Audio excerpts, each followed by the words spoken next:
Let's kick things off with the Supreme Court, where the 9 justices sat down today, and after Clarence Thomas put out his tip jar, they heard arguments on whether it should be legal to essentially turn ordinary guns into machine guns. The Supreme Court is hearing arguments on bump stocks. The attachments functionally turn semi-automatic rifles into automatic weapons. Donald Trump banned them in 2017 after the massacre at a Las Vegas music festival where a shooter, aiming from a hotel room, fired 1,100 rounds in just 11 minutes. Everyone agrees that machine guns can be banned. And the arguments here hinge in part on the very technical issue of exactly how bump stocks work and whether their mechanism fits the definition of a machine gun under the law. The justices really grappled with that today, and what we heard was broad agreement that preventing guns from firing hundreds of rounds per minute made a lot of sense. But there was disagreement about whether the ban was justified by that machine gun law.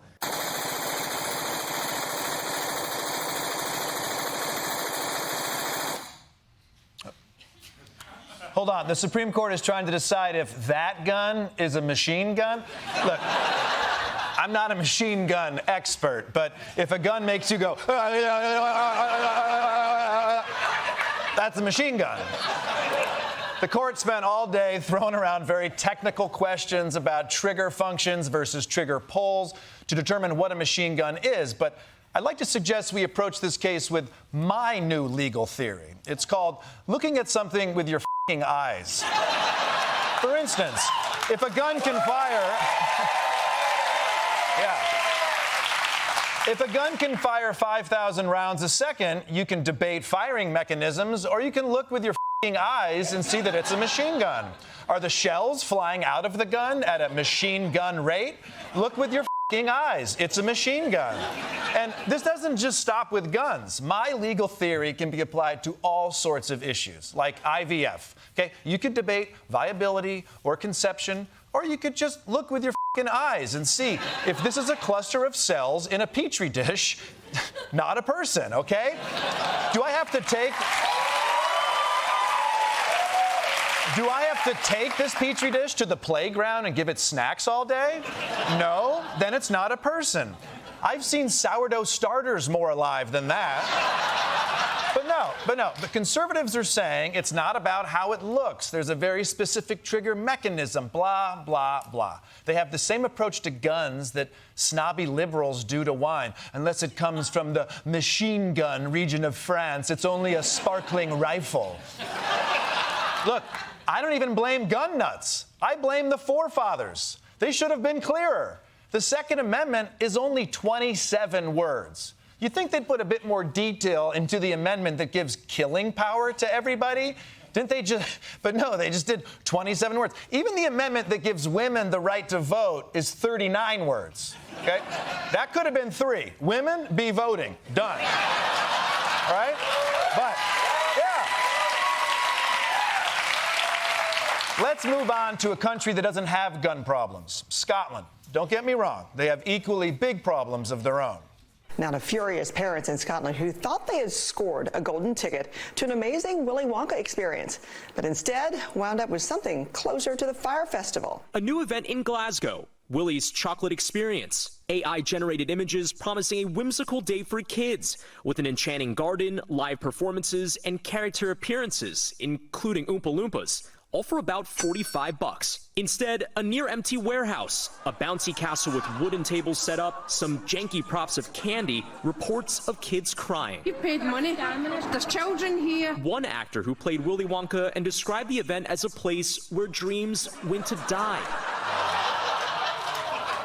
I hate to say it, but if you're an actor who's playing Willy Wonka in a warehouse, your dreams probably already died a while ago. Look, I don't know why everyone is so upset that the kids were traumatized. Have you seen the movie? Traumatizing kids is the authentic Wonka experience. They should just be thankful they didn't have to get rolled out. Oh, I'm sorry, you had to drink a plastic cup of lemonade? Violet Beauregard has to buy 3 airplane seats from now on. People are comparing this thing to the Fire Festival. Come on, guys, it's not the Fire Festival. For one thing, none of the parents offered to suck an Oompa Loompa's d for a bottle of water. But I do get why the parents are upset. They marketed this thing with these incredible AI pictures. I mean, it looks nice. Unless you looked at the AI written words, and maybe that should have tipped the parents off. I mean, look at the actual text on the website. Kagating, Karchi tons, Exacerdre lollipops, a passadice of sweet teats. Who reads that and thinks, oh, this seems legit? I mean, on the other hand, in Scotland, that's just what English sounds like. So finally, let's move on to the political news in our ongoing coverage of Indecision 2024.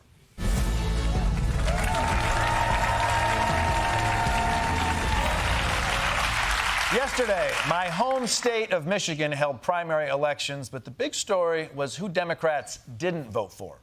This morning, President Biden and former President Trump coming off huge wins in Michigan. But it's these voters who shook up the Democratic primary. If he doesn't get it together and change what he's doing, we will not vote for him in November. Overnight, an extremely unusual watch party for voters who cast their ballots not for a candidate, but for uncommitted, in protest of President Biden's handling of the Israel-Hamas war. The effort's organizers had set their goal at 10,000 votes. They got more than 10 times that. Wow, 100,000 people went outside in Michigan in February to say they don't like you. That is a lot of commitment to uncommitment. Reminds me of my single years. How, how?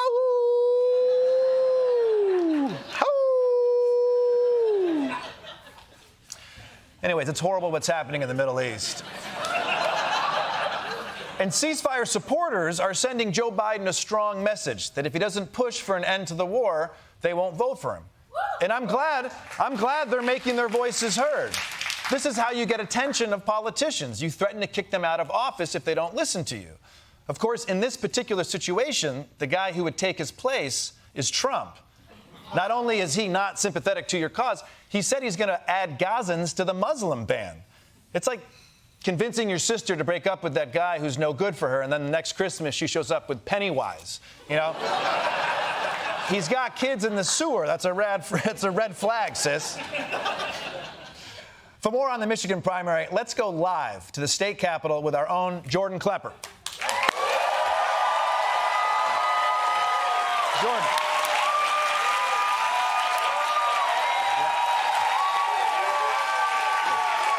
Jordan, what's your take here? Well, Michael, I can speak to the feeling over here because I'm actually a Michigan native myself, Michigander, if you will. Yeah, no kidding. Same here. Where are you on the hand? Over here on the western palm. Oh, interesting. I'm just a little southeast of the thumb. Oh, you simple, stupid thumb folk. I had no idea. Must have been wild cutting class to snort car grease in that abandoned Pontiac factory. Oh, right. Okay. Like you guys had it so good in the West selling tulip bulbs so you could buy tickets to minor league West Michigan Whitecap games. You take the name of the West Michigan Whitecaps out your mouth, thumb boy. Okay, look, Jordan, let's put our obviously universal Michigan references aside for the moment and focus in on the primary. It seems like a lot of Democrats expressed dissatisfaction yesterday. True, Michael, but that embodies the beauty of our democracy. No matter who you are or where you come from, in our country, you will be heard, as long as you live in a swing state. Wait. Just the swing states. That's only like 10 states. Not at all. 5, max. Oh. Michigan, Wisconsin, Pennsylvania, Georgia, sometimes Arizona. Everything else might as well be Canada. Okay, well, what about people who live in New York? They can shut the up. Oh. No one gives a shit what those people think. Okay, I see what you're saying. So really, we, Michiganders, hold a lot of power, whether we come from the East or the vastly inferior, dim-witted, pea-brained West. Yes, even you, the bizarro Eastern Michigan Jordan Klepper with worse hair and a strangely smaller forehead has power. The point is, we've got the Democrats by the balls, and we need to squeeze them like sweet Michigan cherries for everything we want. I like that. Yeah, like peace in the Middle East. Yeah, sure, that can be part of it, but also, we need to build a wall on the Ohio border. Keep the Buckeyes out. I love this. We could put Eminem on the Supreme Court. Yes. Yep. We'll need like a federal holiday for Jeff Daniels' birthday. Yep. And retroactively make the Lions this year's Super Bowl champions. Yep. Yeah. I don't know how Biden does that, but that's his problem, not ours. Yep. We could declare lakes are better than oceans. Yeah. And Lake Michigan is obviously the best lake. I think you mean Lake Huron. I wouldn't be caught dead in that pill-infested sludge pool you call a lake. Lake Michigan is clearly superior. Lake Superior is superior. You moron, you're as useless as Ohio State's defensive line. You're not wrong about that. The Buckeyes. Absolutely the Buckeyes. Jordan Klepper, everybody. Yeah. Good guy.